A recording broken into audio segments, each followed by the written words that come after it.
Doesn't get more summer than pink flamingos.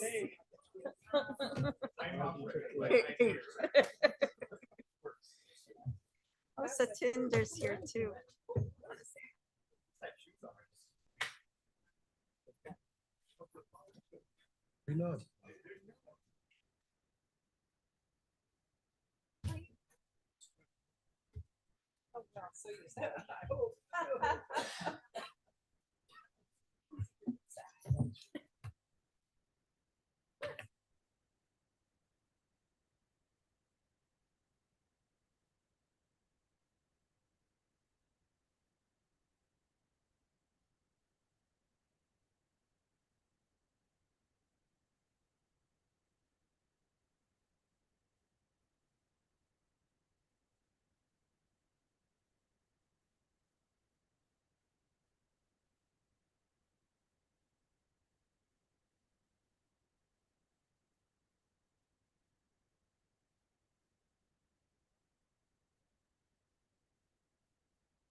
Without a microphone?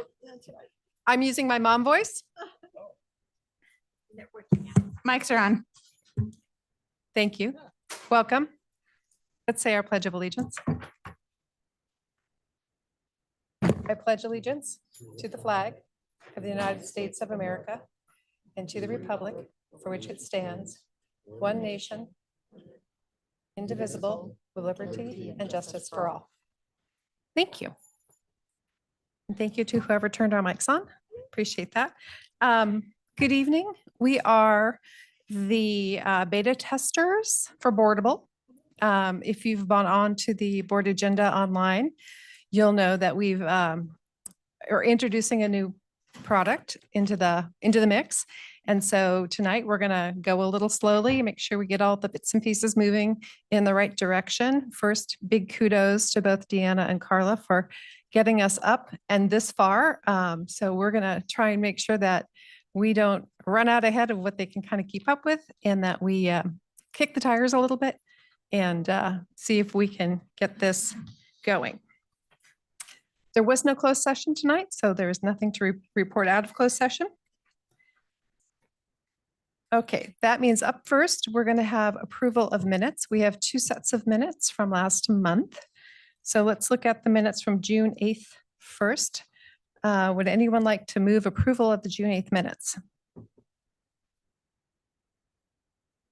I'll move approval. Chang seconds. Thank you. Student trustees, what's your advisory vote? Aye. Aye. Thank you. Colleagues, all in favor say aye. Yes. Aye. Any opposed say nay. Any abstentions? Thank you. Let's move to the next set of minutes, which are the June 24th minutes. Can I get a motion to approve those? So it's the amended. Changed. Okay. I'll motion to approve the minutes. I'll second. That was Casa seconding. Student trustees, what is your advisory vote? Aye. Aye.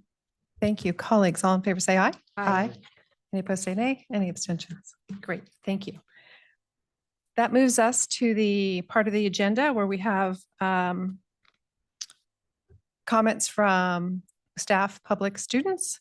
We have 3 comment cards here. I'm going to call all 3 of them so that you can be prepared to get up and move towards the microphone when the time comes. Each will have 5 minutes. Up first is Walter Perez. Second is Su Yin Ling. And third is Scott Olson.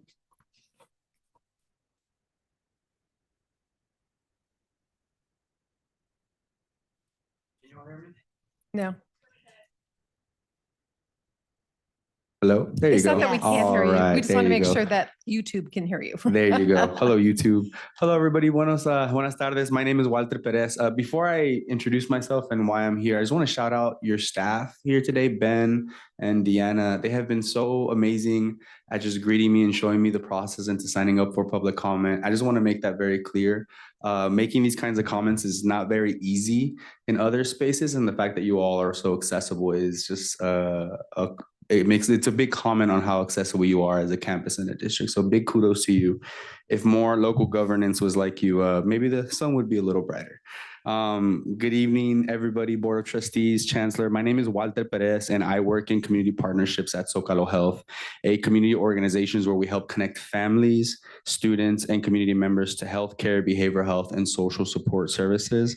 I'm actually here to recognize the role that this district plays, not only as an educational institution, but as a critical access point for students and families who are navigating real life challenges outside of the classroom. I'm also a product of the community college system, so I understand how important these institutions are for first generation students, working students, immigrant families, parents, and community members who are trying to build a more stable future.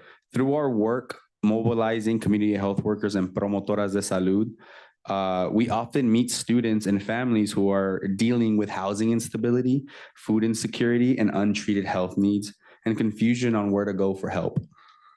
These issues are not separate from student success. A student who does not know where they will sleep, who is skipping meals, or who is carrying stress from work and family responsibilities is going to have a harder time staying enrolled, completing classes, and accessing the opportunities that this district provides. So my ask is actually very simple. I would just welcome the opportunity to connect with this district. I actually got the recommendation to come here today from some colleagues at the Catholic Charities. They said, you should go make a public comment. So I'm here today to just introduce myself, to see how I can introduce the patients that we serve to the community college so that they can see how many amazing resources you all have. Many families and community members know community colleges exist, but they may not fully understand the doors it can open or the support services available to students. So we believe there's a real opportunity to work together to bridge that gap while also supporting current students with trusted connections to social and community services. I appreciate the district's continued focus on student wellness, and thank you for your time, your service, and your commitment to the students and the families in this community. Appreciate you all. Thank you, Mr. Perez. Su Yin Ling.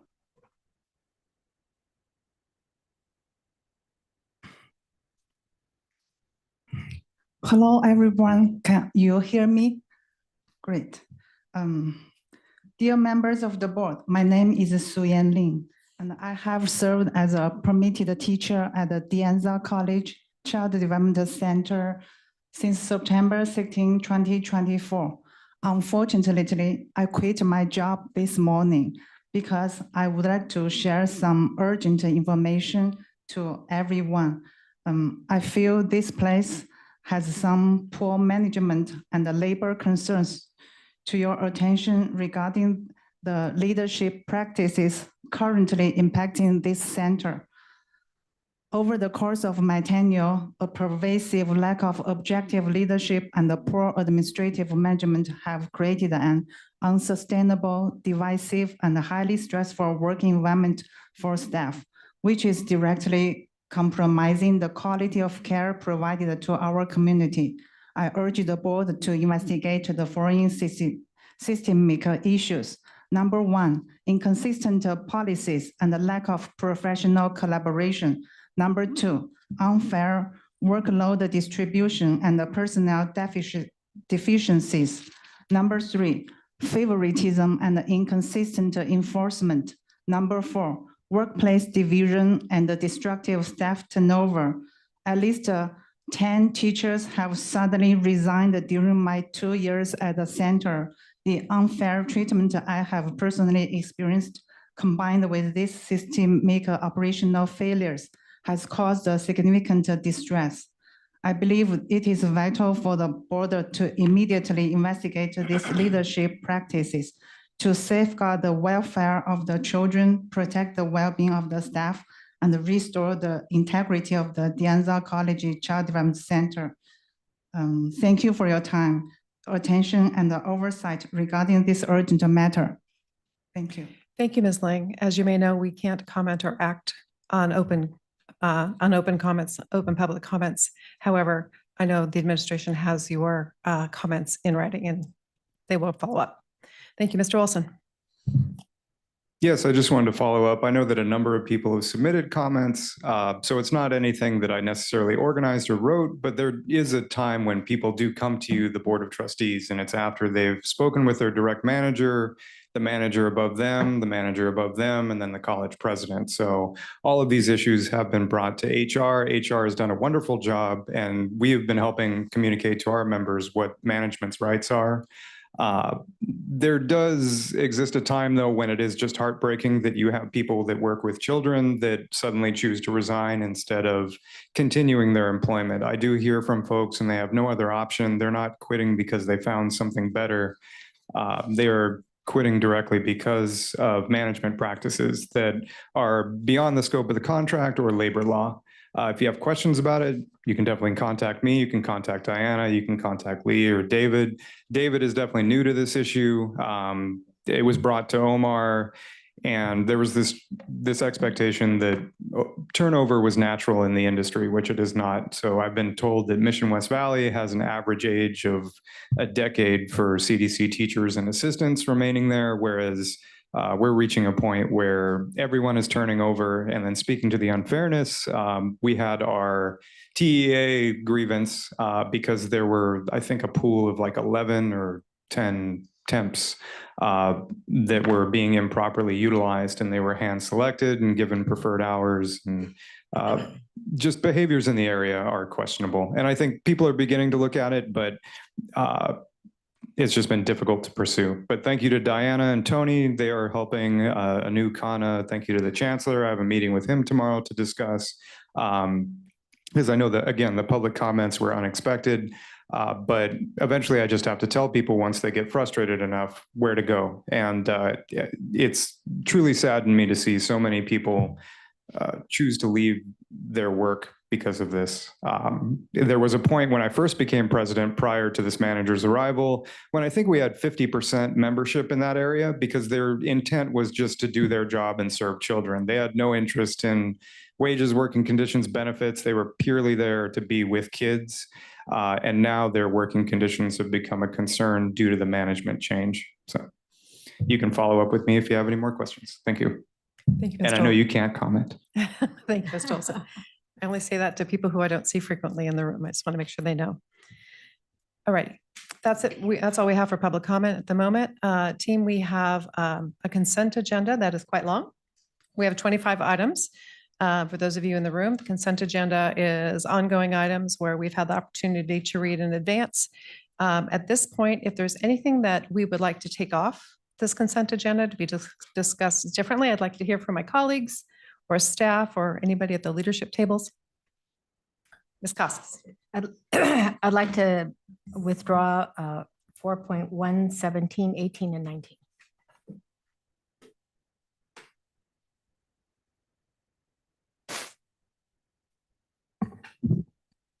Any others? All right, can I get a motion to approve 1 through 16 and 20 through 25? Pearl makes that motion. Thank you. Can I get a second? I will second. Thank you. Student trustees, what's your advisory vote? Aye. Aye. Thank you. Colleagues, all in favor say aye. Yes. Aye. Anybody opposed say nay. Anybody abstain? Abstain. All right. So the three that have been pulled, do we do them now or do we do them later? Just do them now? All We right. should- Trustee Casas, what's the Yes. questions that go with those three for you? Well, I added up for all three of the architect, the construction company, and then the management construction company. And it all adds up to, if we approve the change orders today, over 3,600,000.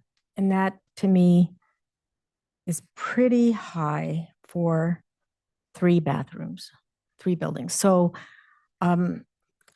maybe Joel Cadiz, can you come up and let us know why the change orders are frequent and high? I think this is a good example of why the district needs to pay attention to our infrastructure, because a lot of the change orders that appeared here are due to the change orders, particularly with multiple utility lines that are not where we thought it would be, sewer lines and storm drain lines that are clogged or about to collapse. And so we would have to redesign and relocate the new sewer lines. The worst thing that we can do is build a brand new bathroom or renovate space for a brand new toilet room, and you flush it and it doesn't flush.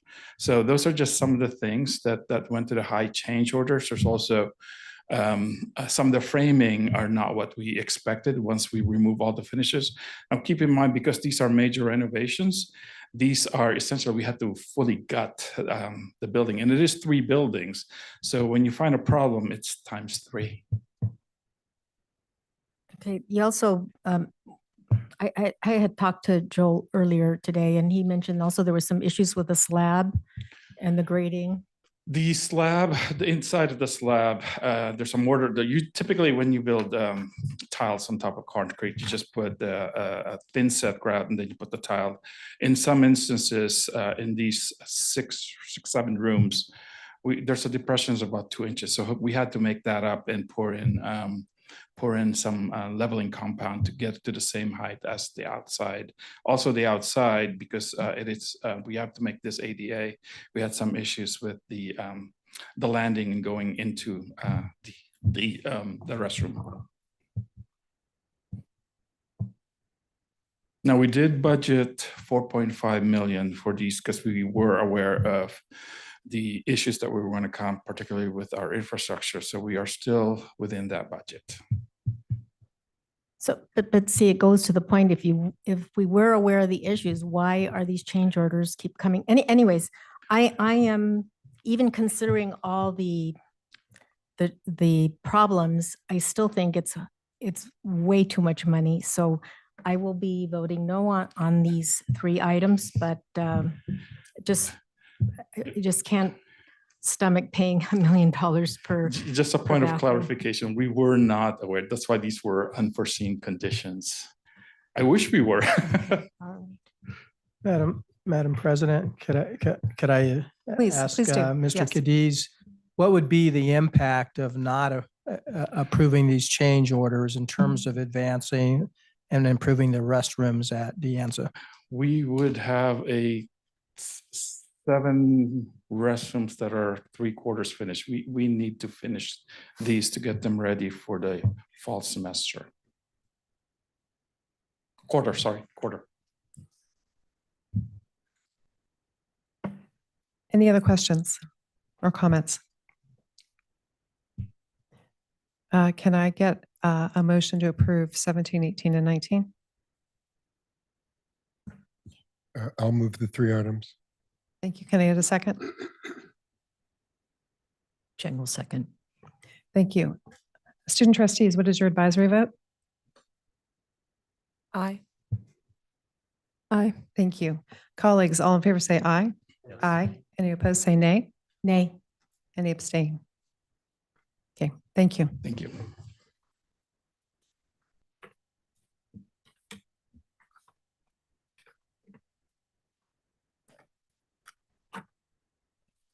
All right. Let's move ahead to board business, revisions on board policies. This item is information only. Any questions on these?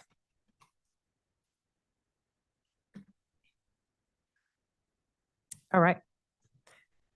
Great. Then we will move on.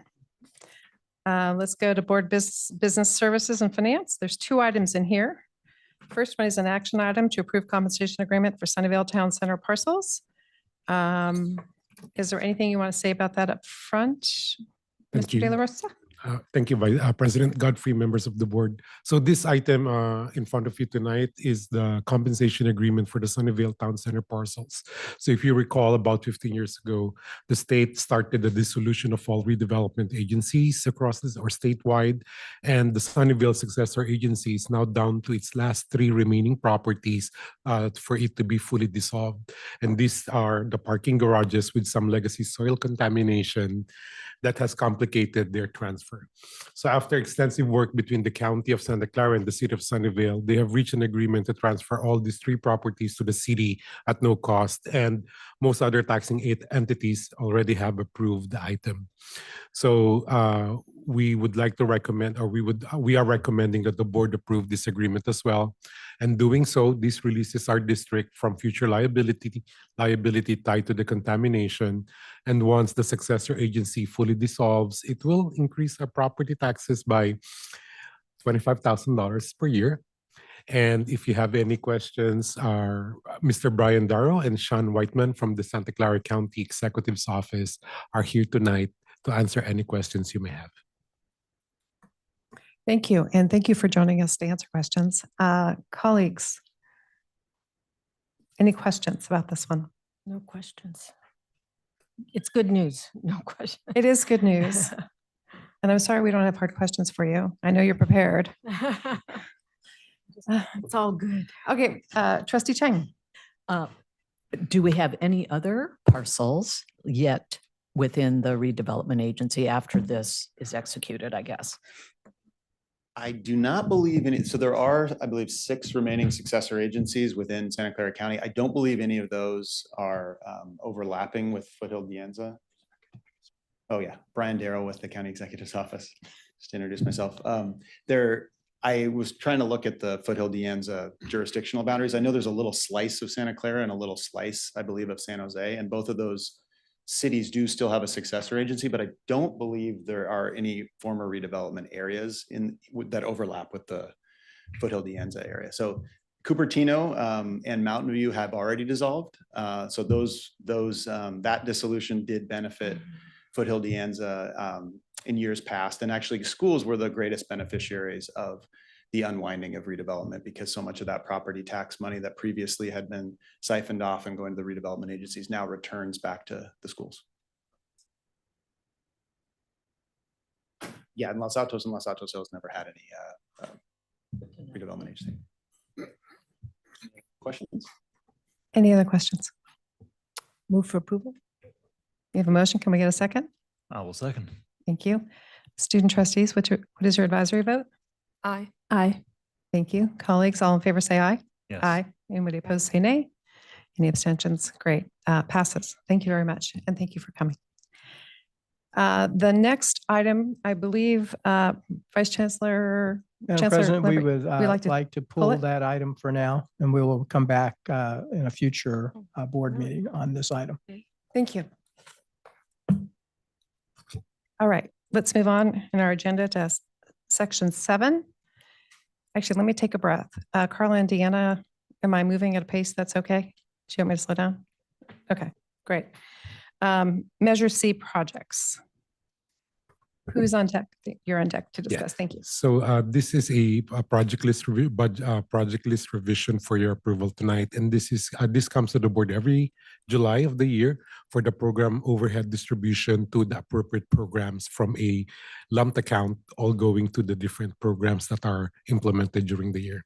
And this is also true for Measure G project, which is the next item 8.1. Thank you. Do we have any questions for Vice Chancellor De La Rosa? Seeing no questions, anybody want to make a motion to approve this? Pearl, motions approval, 7.1.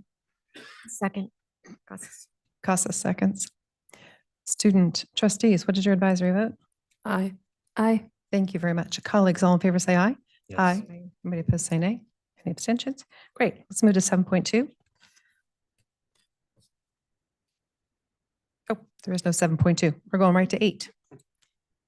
Measure G, project list revision, also an action item. Do you have anything you want to add to this, Vice Chancellor De La Rosa? Same reason. Same reason. All righty. That's great. Do we have any specific questions? All right. I'm going to call for the vote. Student trustees, what's your advisory vote? Aye. Aye. Oh, gosh, I didn't ask for anybody to move to approve it. Thank you for the, thank you for the preview of your advisory vote. Hold on to that for just a second. Would anybody like to move to approve this? I'll move to approve it. I will second. Thank you for keeping me on my toes. Student trustees, what is your advisory vote? Aye. Aye. Oh, what a surprise. Awesome. Colleagues, all in favor, say aye. Yes. Aye. Anybody opposed, say nay. Any abstentions? None. All right. Our next section is the Human Resources section. Item 9.1, tentative agreement between Foothill-De and the Faculty Association. This is an action item. Vice Chancellor Rose, would you like to speak to this? I have nothing to add, but I'm available for questions if you have any. Thank you. Questions? Vice Chancellor Rose.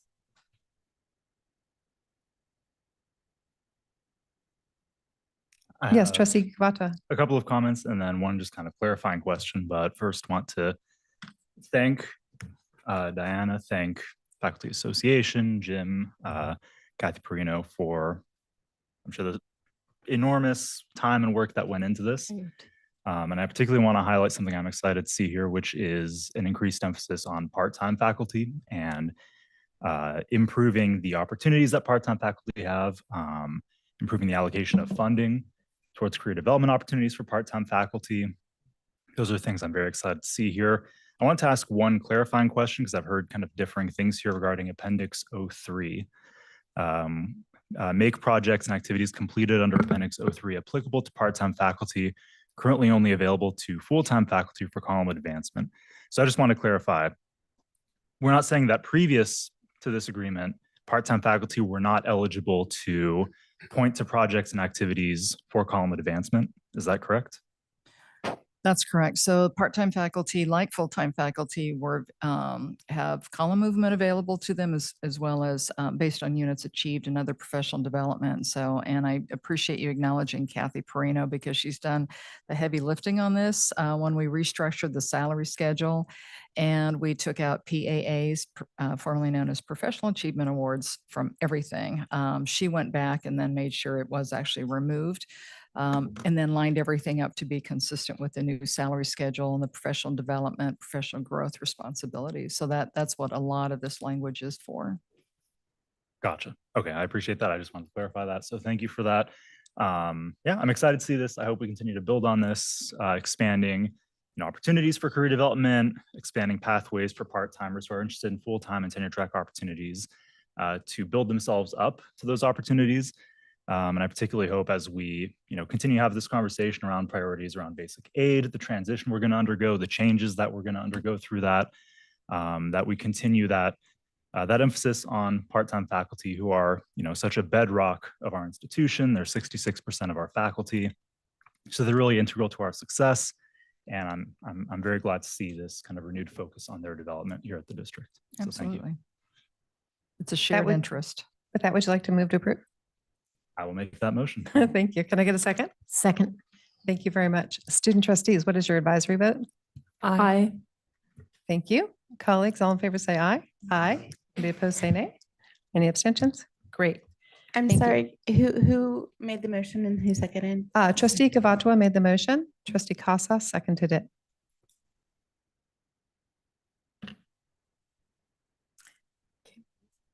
All right. We're through the hard part pretty quickly. Now we're moving on to reports. Wow. Who would like to go first? Shall we start backwards? I feel like we go like.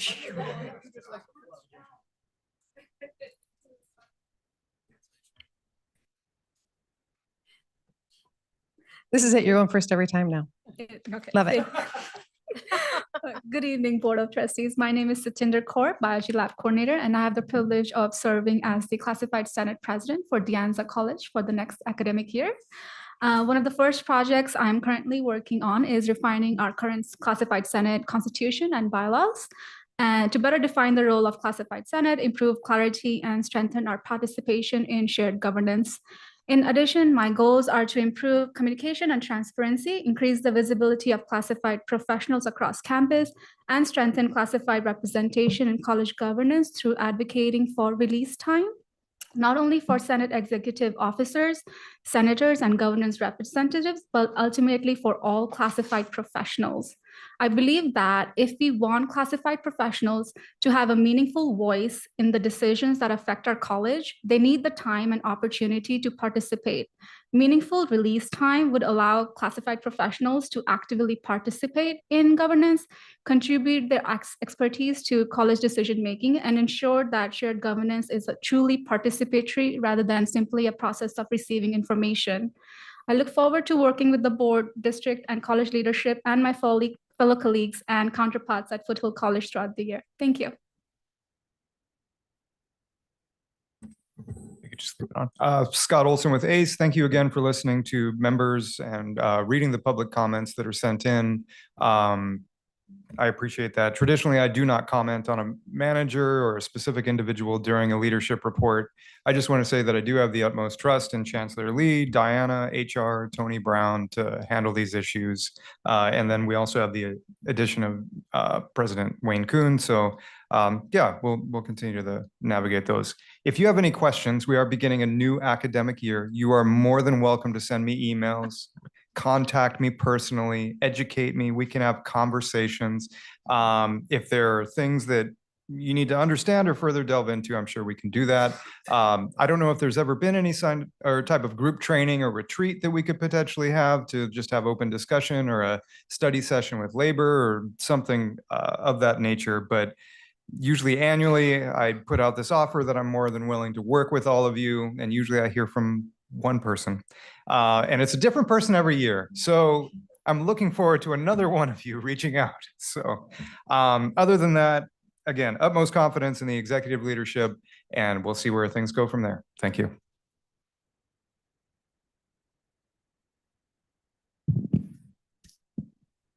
Hi, good evening, everyone. It is a new academic year. I continue to represent the Teamsters Union, the supervisors who are also classified staff. Just a couple comments. One is just to provide the board a quick update about the Teamsters classification study. I know it was sort of last May in 2025 when we first came to the board and had approval in terms of moving forward with that classification and compensation study. Just an update in terms of we continue to review the data related to the compensation side. And my sense is that we will then begin negotiations in terms of what the adoption will be for the unit. We're looking at 31 positions within this unit, of which there are about 43, 44 folks, maybe a little bit more than that. But and so it's a small but mighty group. And so we're looking forward to wrapping this up. Again, thank Diana and her team. This is a unit that has not had any sort of compensation, classification compensation study since it was founded, to the best of my knowledge, in 2002. I was not here then, so this is just what's been told to me. Whether or not that's an urban legend, I don't know, but certainly Diana, when we first began our conversations, Diana also had no existing records of a classification study that was done anytime soon. So I thank you for the continued support as we come to resolution, and hopefully we'll be able to come to you soon to the board regarding the results and the outcomes, and for you to approve the recommendation related to this study. The second piece would just say one of the things that I'm looking forward to on behalf of my unit and labor space is to think about the impact on labor as we continue our conversations in terms of being thoughtful with our transition to basic aid and how we begin to think about serving students, how we serve students, and becoming more, providing some more specificity and definition around who these students are. Would just like to highlight again, as is my space to do so in terms of impact on labor, especially amongst classified staff.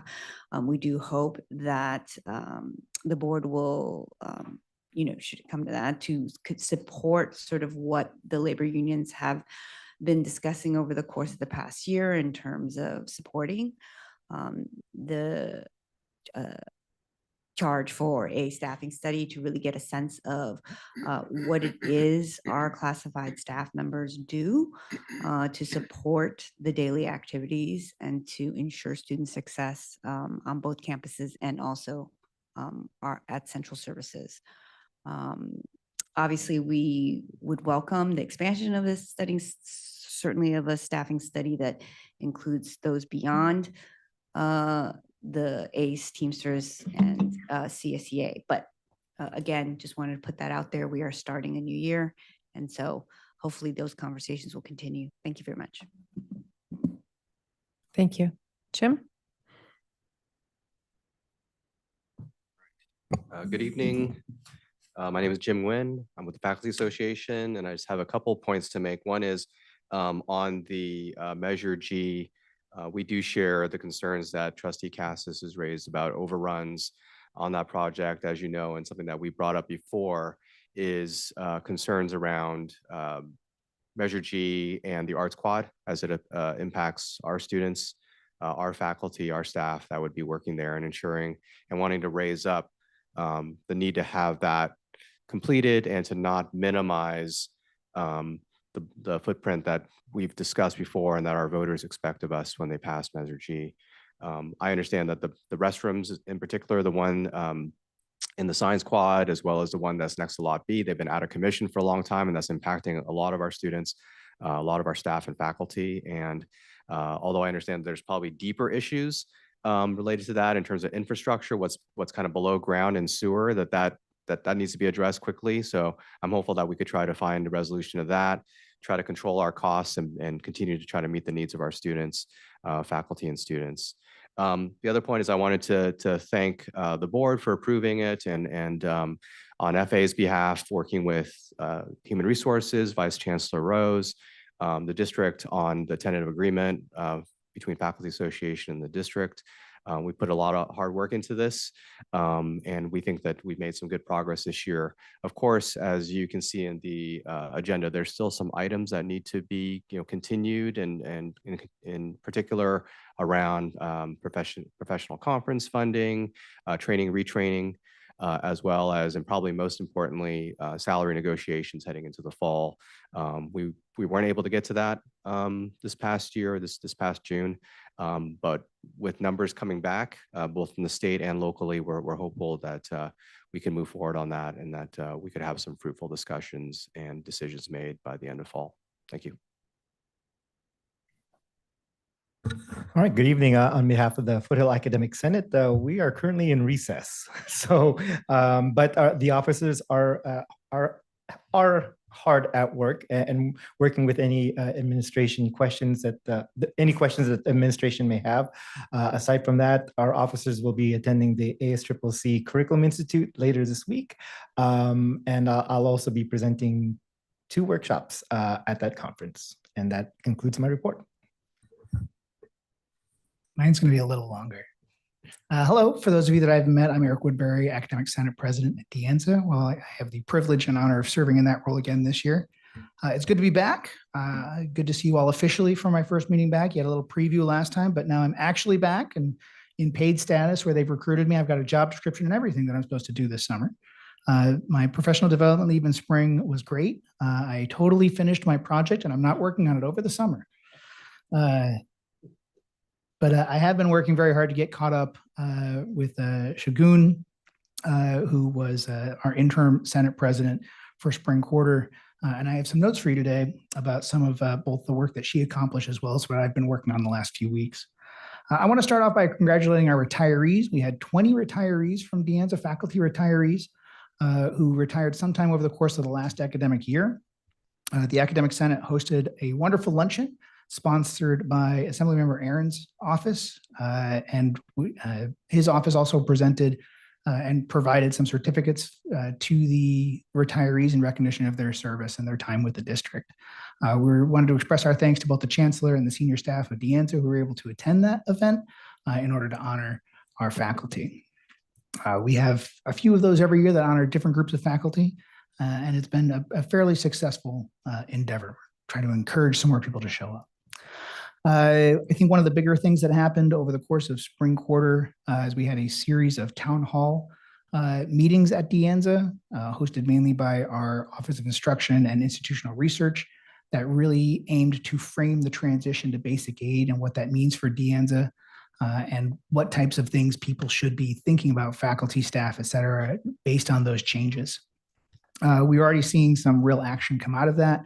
Over the summer, we've actually established a cross-functional team with some faculty, administrators, and staff that are going to be focusing on revisiting and revising our comprehensive program review structure. That work is starting over the summer. It's going to extend over the course of the next year as we get feedback from our different constituent bodies across campus, with the goal of implementing our new comprehensive program review in fall of 27. Coming directly out of the Senate, one of the things I wanted to highlight, I believe that Shagun shared with you our student scholarships, our student financial awards last time, and how we're able to support our students. Another thing that we were proud of this year was our direct support of faculty projects and initiative.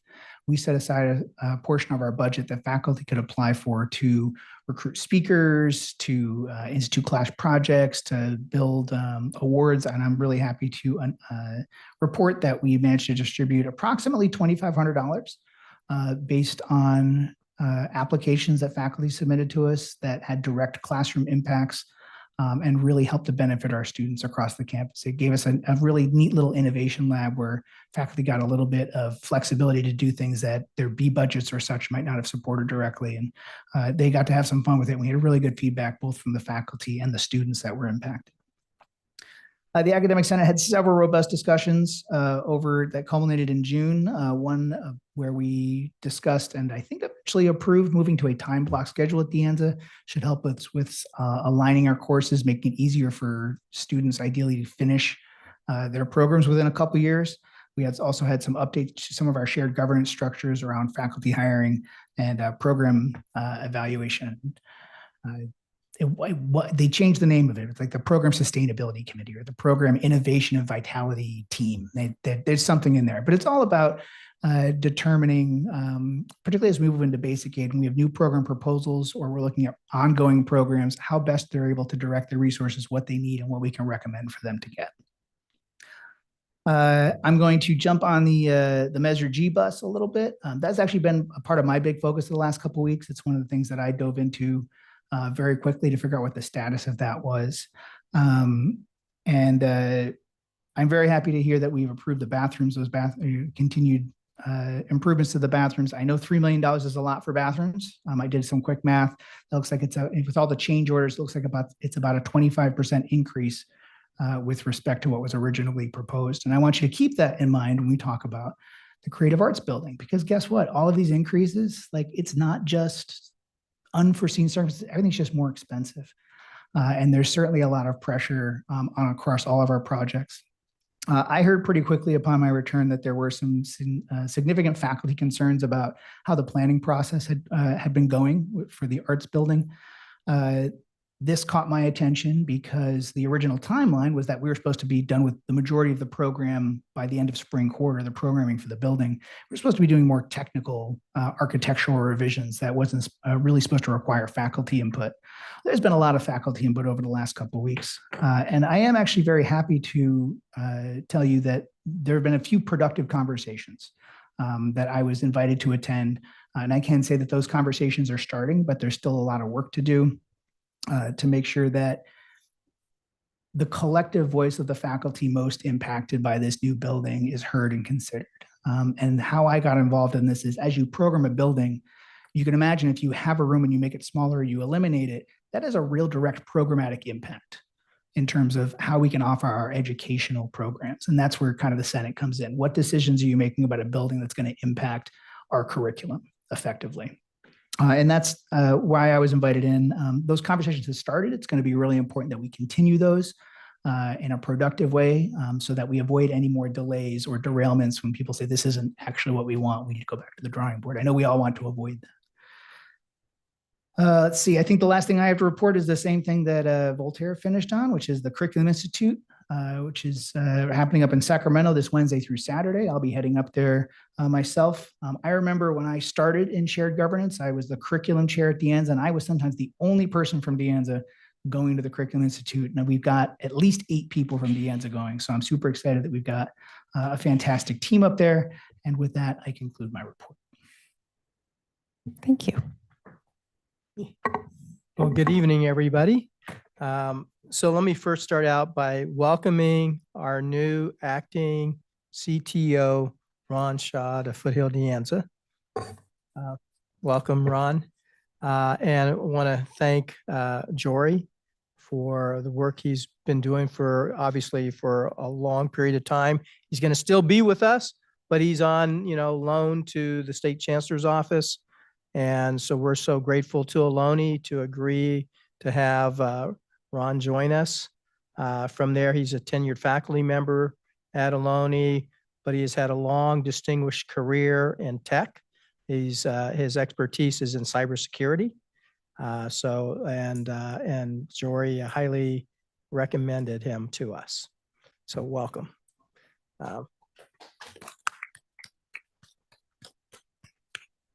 So a group of us from Foothill and De Anza had a chance to visit Archer Aviation.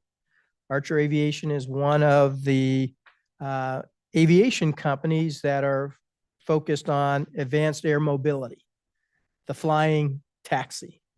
And so we're exploring ways that we may partner with them. The Bay Area Consortium was instrumental in pulling this together. And just stay tuned. You might see some of these flying taxis during the upcoming Olympics. They're the prime sponsor for that. So let's see how that goes. I also had the pleasure to meet with our retirees. They had their annual picnic for Dora. And so I really enjoyed the afternoon with them. And I look forward to, again, always supporting not only our current employees, but those who gave their time and service to our district and colleges is important to keep that relationship as well. We just launched our leadership lab just last week, so we're very excited. This is part of that investment in professional development across the district. So there's 3 aspects to our leadership program. There's our leadership launchpad, the leadership lab, and then the leadership institute, right? Did I get it right, Diana? So this Genesis, when I first got here, Anu Khanna worked with PERT to get us an identified source of funds to begin developing a leadership program. It has now come to life. So we're very excited about that. Also, stay tuned. We have a management program that's also going to be launched as well. And then I'll just close with, we've been forging a partnership with the Latino Small Business Foundation, along with the Silicon Valley Leadership Group. And we are working together in a program with De Anza. And if things go well, I hope to be able to come to the board and say, we have this exciting program that the 3 of us are working together in partnership with a funder. And so stay tuned. But we're very excited about the possibility. And it will be rooted in AI supporting the micro businesses. There are a lot of micro businesses in the greater San Jose area, micro businesses, 10 or less employees. And they are needing support with how to use AI to support their businesses. And they've turned to us to see if we can work together. So stay tuned. And that is my report. Oh, enjoy your summers, everyone. Oops. Good evening, trustees. I am not President Christina Whalen, as you can tell. I'm here to represent her while she is off in Guatemala. She had emailed a report to the Board of Trustees, and so the full report is in that web link. She did ask me to give you a short report about the Sunnyvale Center. So renovation there is nearing completion. Today we talked about closeouts, so that's a good sign. The HVAC system is functional. We're going to be taking off bypass, so to speak. So we're very excited about that. And 3 health science programs are getting ready to be moved into their new classrooms and labs in late August, early September.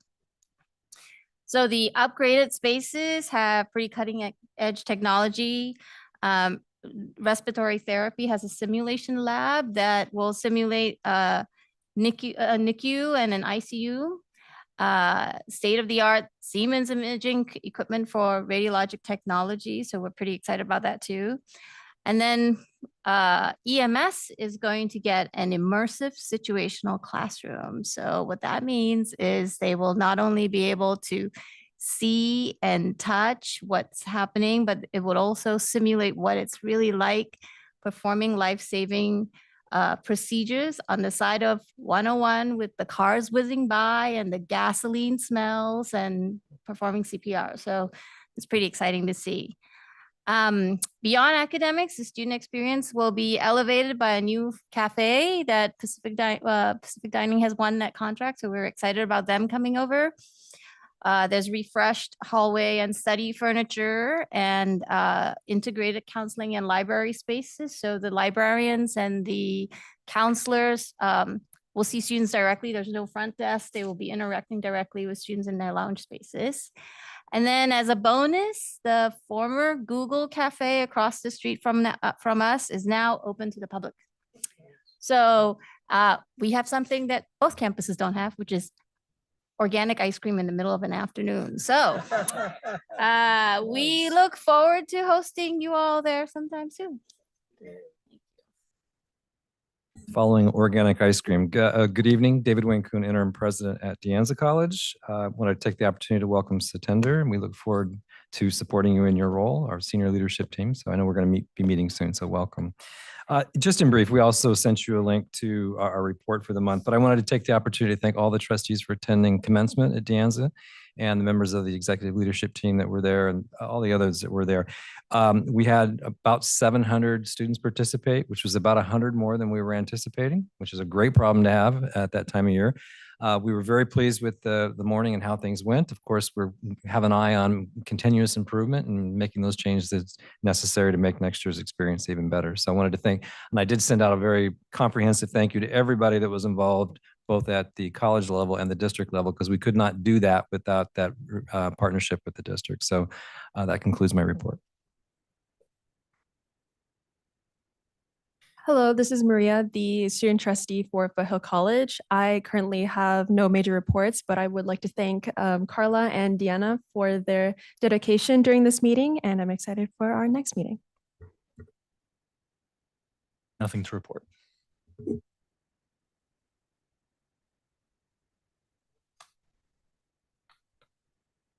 We reported on audit and We finance the do, last we meeting. do. Did you have something before that? Okay. Dennis, could we trouble you to do a foundation report?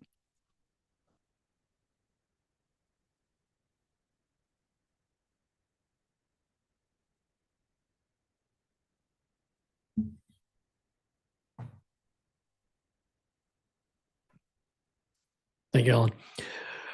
Dennis Chima, Executive Director of Foothill-De Anza Foundation. Thank you for the opportunity to report. I've got good news and a little bad news. Let's start with the good news. We forecast in 2025-26 just over $5 million to raise for the academic year. As of May 31st, we've raised more than $7 million thanks to a few commitments that we received over the last year. So this is probably a high watermark for the foundation. I think when we close out May, June, we'll probably be closer to $7.75–8 million raised, which is exciting. The bad news is, as of July 1st, we are now at zero. We start over every year. So here we go. We will be reporting out to you at some point about a grant we received from El Camino Health for our Rad Tech program. We're excited about that $50,000 grant to support students directly You should have received our Ed Matters newsletter in your email inboxes. I hope you will share that with your networks, trustees and student trustees. And I appreciate all the engagement that all of you have given on, particularly on LinkedIn and Facebook and Instagram, but most importantly on LinkedIn, there's been a lot of engagement on the work that we're doing at the foundation and in coordination with Ellen at the district, and really pushing our message out about our students, their stories, and the work we're doing in the community. The board will meet next Wednesday, the 22nd, where we will review the budget for the coming year, for the current year, and talk a little bit of strategy about how we fundraise for 26, 27. Happy to answer any questions. Thank you. Trustee Landsberger, do you have anything? No. Student trustee Tone? Hello, everyone. No major reports for me today for this meeting, so thank you.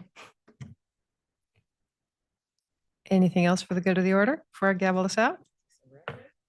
All righty, we're adjourned.